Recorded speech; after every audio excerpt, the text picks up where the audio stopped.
शेतकरी मित्रांनो, कर्जमाफीच्या याद्या आता पुण्यश्लोक अहिल्यादेवी होळकर कर्जमुक्ती योजना 2026चं जे काही राज्य सरकारनं पोर्टल तयार केलेलं आहे त्या पोर्टलवर अपलोड करण्यात आलेले आहेत। आता ह्या याद्या बघण्यासाठी बऱ्याच शेतकऱ्यामध्ये आता गोंधळ उडालेला आहे।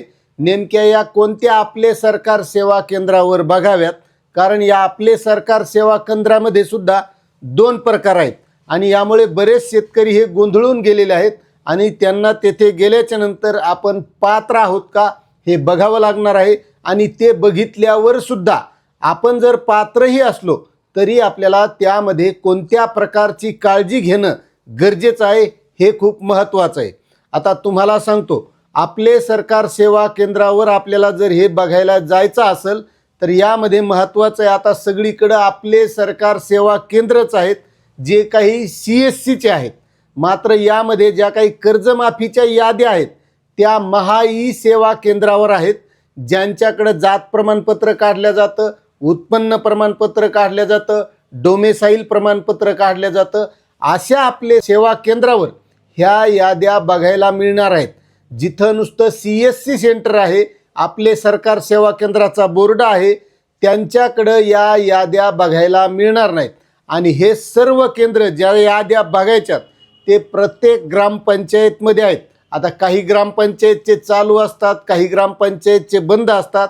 मात्र या याद्या फक्त ज्यांचं महा सेवा केंद्र आपले सरकार सेवा केंद्र असेल याच केंद्रावर या याद्या बघायला मिळतील।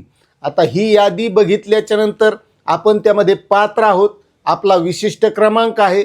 मात्र आपल्याला यामध्ये काळजी घेणं काय गरजेचं आहे की तिथं आपण पात्र असल्याच्या नंतर त्या यादीमध्ये आपलं जे काही कर्ज आहे ते कर्ज बरोबर आहे का, ही आपला आधार नंबर बरोबर आहे का, आपलं बँकेचा खाते क्रमांक बरोबर आहे का, हे सगळं बघितल्याच्या नंतर जर यामध्ये आपली काही तक्रार असेल तर ती तक्रारसुद्धा आपल्याला त्या माध्यमातून नोंदवता येते।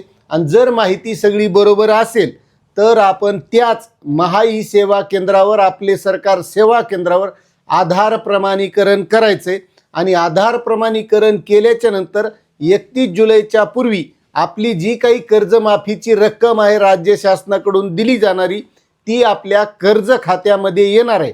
त्यामुळं गोंधळून जाण्याची गरज नाही। जर ग्रामपंचायतवर याद्या नसतील, तलाठी कार्यालयात याद्या नसतील तर आपण या महा सेवा केंद्रावर जाऊन या याद्या बघून आपलं आधार प्रमाणीकरण करून घ्यायचं। अशी ही महत्त्वाची माहिती होती। आता या व्यतिरिक्त जर तुम्हाला काही अडचण असेल तर नक्कीच कमेंट करा। चॅनलवर नवीन असाल तर सबस्क्राईब करा। जय जवान जय किसान।